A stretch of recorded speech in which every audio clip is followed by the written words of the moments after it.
Hi there, I'm Monica Poole. And I'm Laura Poole. And together we are Pattern Pool. We design fun and creative sewing patterns. Laura is a very talented artist and graphic designer. Oh, thank you. And Mum's a former fashion designer who can basically sew anything. Too kind. Anyway, I started my business back in 2002, and when Laura finished uni, she came to join me in the family business. Well, now that you know a bit about us, why don't you stick around when we make one of our fabric arts? That's right. Laura has designed a very cute Lorikeet applique pattern. And it's perfect for a quilt, cushion, tote, or you can frame it for your wall. That's right. And the best thing about it is that it's a free PDF pattern from our website. Well, I'm going to jump behind the camera. And I'm going to show you how to make it. So let's get started.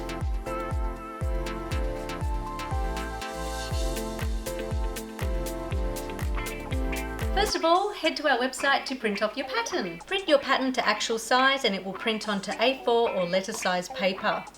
Cut on the broken line where the scissors are there to join the pages together. You'll have your design placement and then you'll have your applique shapes facing in the opposite direction. Once you have assembled your pattern sheets, the next step is to choose your fabrics. So use a good quality fabric with a high thread count, such as patchwork fabrics or batik fabrics. Today we're going to be using beautiful hand-dyed cotton fabric from Cherrywood Fabrics in Minnesota, USA. They're hand-dyed fabrics that look like suede.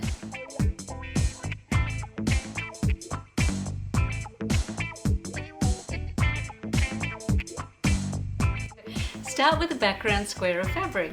Position the design placement underneath, making sure that it's centered, and use some pins to hold it in place. So now you're going to trace the design placement onto your background fabric. If you can't see the design placement underneath the fabric, what you can do is use a light box or hold it up to a window. Use a fabric marker that can easily be erased from your fabric to carefully trace the design placement. A tip is to trace slightly inside the design lines, and we're using a Sewline Trio pencil. To create your fabric art, you'll need a product that's called fusible web. Fusible web is smooth on one side and it's rough on the other side, which is the fusible web of glue. We're using a product which is one of our favourite products called Applique. Trace your pieces onto the fusible web. You'll see put the rough side down, tracing onto the smooth side. And you'll also see that all of your pieces have been colour coded to make it nice and easy for you. Roughly cut around the edge of your applique pieces. Line the rough side of the fusible web onto the wrong side of your fabric. Use an applique mat or some baking paper just to protect the iron from any excess glue. Cut the shapes out neatly on the line.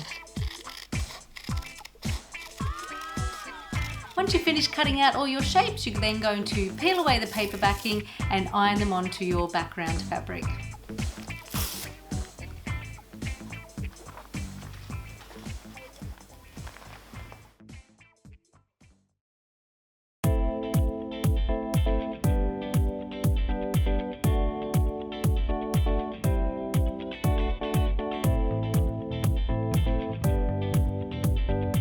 Our applique pieces are all lined on now, ready to stitch. You can stitch around the edge of your applique shapes by hand or by machine with a zigzag, a blanket stitch or even a satin stitch. In this video we're going to show you our favourite technique that we call Sketchy Free Motion Applique. For this technique you'll definitely need to stabilise your work.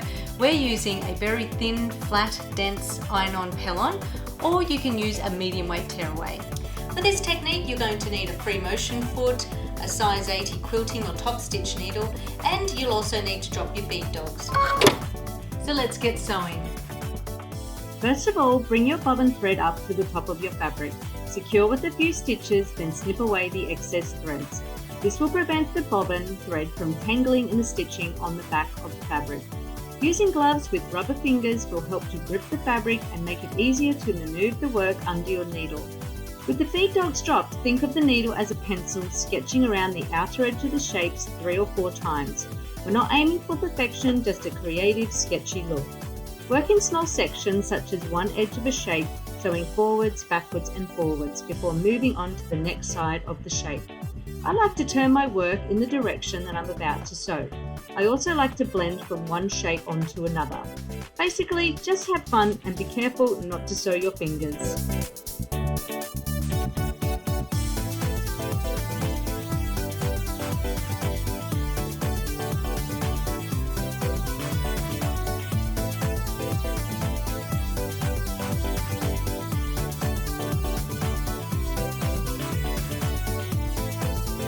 Here's our finished Lorikeet fabric art. We hope you enjoyed this clip. Don't forget to check out our channel for more videos. Thanks for watching.